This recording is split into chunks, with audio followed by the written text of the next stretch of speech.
Olá, queridos alunos do nono ano. Estamos mais uma vez aqui reunidos para fazer um estudo sobre a história do Brasil. Na aula de hoje, nós vamos analisar um tema muito importante e muito polêmico, debatido aí atualmente, não é, com os espectros políticos aí que vêm debatendo sobre esse tema que é o do golpe militar e da ditadura militar no Brasil. Foi ditadura? Não foi? Foi uma revolução? Alguns chamam o movimento de revolucionário, outros tratam como um golpe, né, de direita, outros justificam que foi uma medida tomada para evitar um golpe de esquerda e tentando aí legitimar. Então, nós vamos hoje, com base nas informações de historiadores, ou seja, de uma análise científica da história, uma análise realista da história, tentar aí compreender como é que esse regime foi implantado no Brasil, através de quais mecanismos e quais instrumentos foram utilizados aí para a manutenção desse regime militar de 1964 até 1985, meados de 1985, não é? Esse fato histórico que traz marcas na sociedade brasileira até hoje, né? Não apenas do ponto de vista cultural, político, mas também na memória coletiva, já que é um fato relativamente recente na história do nosso país. Beleza? Então vamos acompanhar hoje esse assunto extremamente importante que mexe aí com as subjetividades envolvidas. É isso? Pessoal, nossos objetivos hoje serão três: analisar as circunstâncias do golpe militar no Brasil de 1964 e refletir sobre as diferenças entre os conceitos de golpe e de revolução. Quais são as características de um e de outro, não é? Já que o movimento, os militares se definiam como revolucionários. Então, o item 3, compreender as características do regime militar implantado no Brasil entre 1964 e 1985. Como é que foi? Quais foram as etapas, não é? Quais foram as medidas tomadas para implantar esse governo? Quando nós falamos aí de ditadura, retorno de AI-5, nós estamos nos referindo aqui mesmo. O que é o AI-5, que ele trazia como aí proposta política, como imposição política, não é? Bem, pessoal, nós vimos nas aulas passadas que o governo do João Goulart estava enfrentando uma série de dificuldades em função das reformas estruturais propostas por ele como reformas de base. Dentre elas, estava aí a chamada reforma agrária, não é? E também uma reforma urbana, que assombrou aí alguns segmentos da sociedade brasileira, como militares, classe industrial, classe média e também grandes proprietários de terra, né? Já que uma reforma agrária assombrava aí o poder que as oligarquias ainda exerciam no país. Então, no dia 1º de abril de 1964, uma forte movimentação tomou as ruas do país e as tropas do exército começaram aí a se movimentar. Então, esse movimento sinalizava que o golpe militar já estava em andamento, né, para depor o presidente João Goulart. Então, pessoal, um golpe civil-militar contou com o apoio dos militares, que foram aí os que lideraram o golpe, mas com o apoio da população civil. Parte da sociedade civil atuou nesse golpe. Mas antes de identificarmos esses grupos sociais, vamos entender aqui um pouquinho quais são os argumentos para a tomada do poder. O que se usou como instrumento político, ideológico, para se chegar à tomada do poder. Não é isso? Vejam bem, o primeiro é a ideia de uma suposta ameaça socialista. Bem, como o mundo estava em plena Guerra Fria, não é? No momento de intensa disputa ideológica e disputa política entre a União Soviética e os Estados Unidos, não é? Que são as grandes potências aí que emergem da Segunda Guerra Mundial, uma suposta ameaça socialista foi sendo divulgada no Brasil por parte desses grupos que queriam a derrubada do João Goulart. Bem, os outros argumentos, além desse de uma suposta tomada do poder pela esquerda brasileira, com suposta ajuda de agentes aí de Moscou, né, da KGB, nós temos também a ideia de garantir, de preservar a ordem interna no Brasil. Então, um dos argumentos era tomar o poder, né, derrubar o João Goulart e implantar uma suposta ordem interna no país. O outro argumento era uma suposta ameaça de infiltração socialista no país. E também uma possível revolução socialista que estava em curso no nosso país. Claro que nós temos os movimentos camponeses, nós temos o João Goulart muito identificado com os movimentos trabalhistas, não é? Então, esses argumentos, eles foram ganhando terreno de modo a legitimar o golpe. Quem eram os apoiadores do golpe? Os latifundiários, os grandes proprietários de terra, os grandes industriais, os banqueiros, setores da classe média brasileira e parte da sociedade. Então, o golpe não é apenas militar, ele é civil, militar, porque contou com o apoio de alguns segmentos da sociedade brasileira. Ok?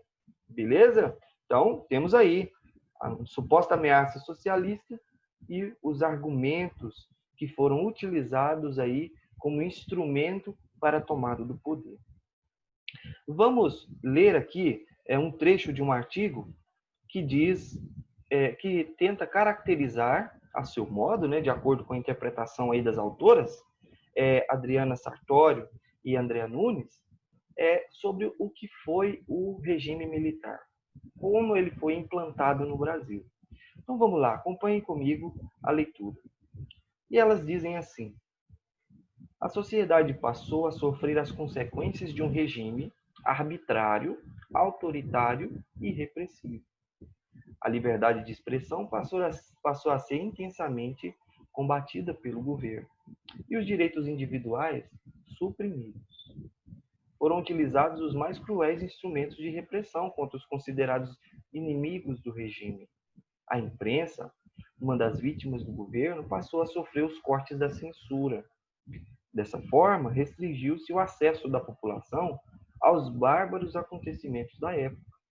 Perseguição intensa a políticos de esquerda, estudantes, artistas e intelectuais, desrespeito aos direitos humanos, cassação de mandatos, medidas governamentais que comprometiam o futuro político, econômico e social do Brasil. O governo deteve o controle dos meios de comunicação e passou a permitir a veiculação de apenas o que era conveniente ao regime. Os fatos eram omitidos, distorcidos ou recriados. Os anos em que o Brasil esteve submetido à ditadura militar significam um atraso ao desenvolvimento da estrutura social brasileira.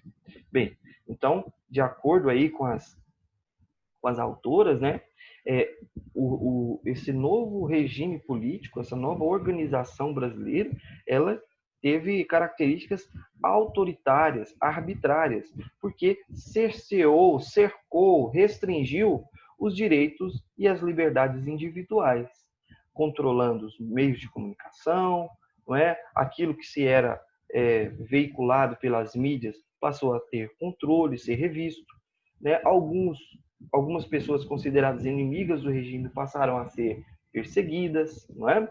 Então, demonizando a ideia criando-se uma ideia de inimigos do regime.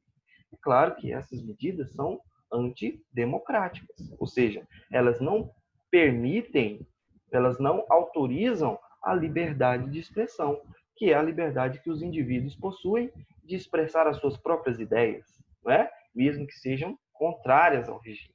Então, de acordo com as autoras aí, nós temos um governo autoritário, ditatorial, implantado no nosso país a partir de 1964. Bem, e quais foram os mecanismos utilizados para isso? Bem, nós temos aí o caso dos atos institucionais. Durante o regime militar, foram criados ao todo 17 atos institucionais e eles tinham o objetivo de centralizar, de controlar, não é, as decisões políticas e exercer um maior controle da população, tanto do ponto de vista das liberdades democráticas individuais, mas também do controle da ordem, o controle das mídias, das informações, daquilo que era veiculado em jornais, revistas, não é? Nas músicas, no teatro, nas peças. Então, tudo isso passou a ser vigiado, controlado de perto. Então, algumas mudanças trazidas com esses atos institucionais, chamados AIs, né? Nós temos as eleições indiretas para presidentes e governadores. Isso significa que a população não participa mais diretamente da escolha dos seus representantes políticos. A suspensão dos direitos civis dos inimigos do regime. Então, pessoas que pensavam diferente da ideologia do governo, elas eram consideradas inimigas do regime e perseguidas, presas, exiladas, não é? E também nós temos o limite à participação da sociedade civil. A população já não tem mais poder de participar diretamente dos debates políticos, não é? Esse debate vai ficar restrito aí aos membros do governo. A participação política, portanto, ela é limitada e a população passou a conviver com essas palavras: exílio, censura, perseguição. Então, passou a fazer parte aí do ambiente social brasileiro. Bem, um dos instrumentos que formavam a base ideológica durante o regime militar era a doutrina de segurança nacional. A ideia de que haveria uma sombra, um espectro político que uma ameaça externa de intervenção, não é? Que poderia vir da esquerda, dos comunistas, dos socialistas, e aí legitimou muitas medidas adotadas pelo regime. Então a ideia da doutrina de segurança nacional, ela foi a base ideológica da política brasileira desse período, criada pela Escola Superior de Guerra antes do golpe, em 1960. Ela tinha por objetivo identificar e perseguir pessoas que pensavam diferentemente do regime, comunistas, socialistas, artistas de oposição. Também identificar e reprimir pessoas consideradas perigosas para a ordem social. Então, aquelas pessoas que faziam movimentações, participações em atos públicos, elas eram consideradas aí pessoas que desconstruíam a ordem social. Então, essas pessoas que participavam de movimentos políticos relacionados, vinculados aí com a esquerda, ou que pensavam contrariamente ao regime, elas eram consideradas um perigo para a ordem social. Também houve, pessoal, a extinção dos partidos políticos e a criação de apenas dois, chamado aí bipartidarismo, 2 partidos, Aliança Renovadora Nacional, ARENA, e o Movimento Democrático Brasileiro, MDB. Bem, ao longo do regime foram criados alguns órgãos com a função de identificar pessoas que eram consideradas subversivas à ordem social. E esses instrumentos são o Serviço Nacional de Informações, o CNI, o Destacamento de Operações de Informações, que é o DOI, e o Centro de Operações de Defesa Interna, o CODE. Tá? Temos aí ao lado a imagem do AI-5, o famoso e aclamado AI-5, que nós analisaremos na próxima aula como um documento histórico da época. E aqui há uma forte ideologia, uma forte legitimação, e que inclusive chama o movimento de revolucionário. Ok? Então nós vamos... É revolucionário, não é? O conceito de revolução se aplica ao regime militar? Será que eles são revolucionários? Ou são revolucionários da contra-revolução? Né?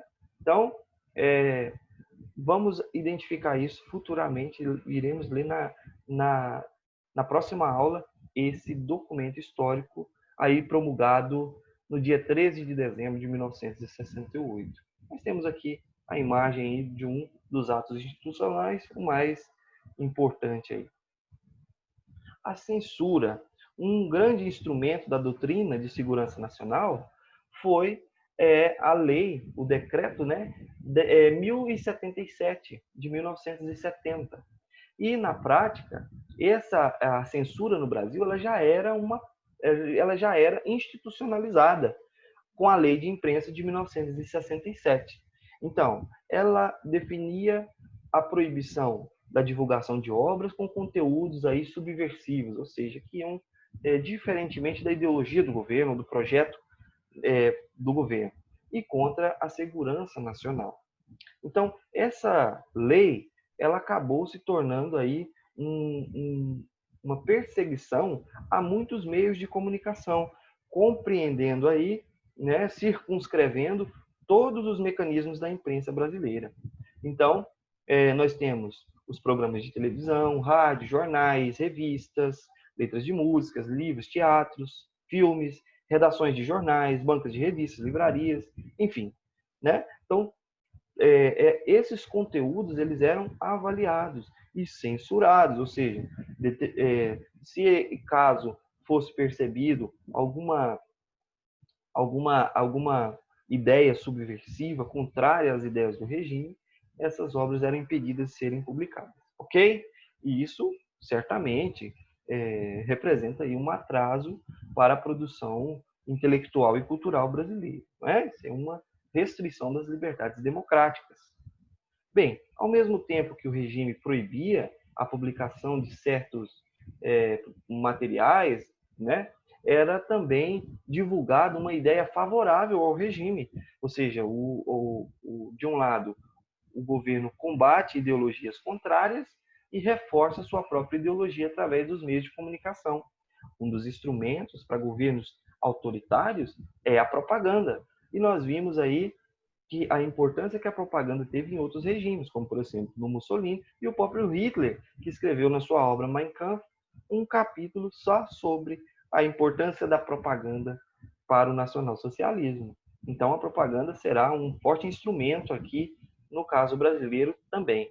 Temos a transmissão de ideias nacionalistas, a divulgação do desenvolvimentismo, não é? A construção de uma imagem positiva do governo militar e também nas escolas o ensino passou a incentivar a valorização das ideias, das principais ideias do regime. Nós temos aqui dois cartazes aqui que foram divulgados na época, né? Brasil, ame ou deixo. E também ninguém segura mais esse país. É claro que vem de uma forma bem incisiva, não é? De os verbos aqui no imperativo, não é uma, já sugere que não é uma escolha, não é? A escolha está sendo imposta pelo próprio governo. Ou você ama, ou você deixa, deixa o país, só deixa duas alternativas. Aliás, uma. Então, pessoal, nós temos aí uma ideia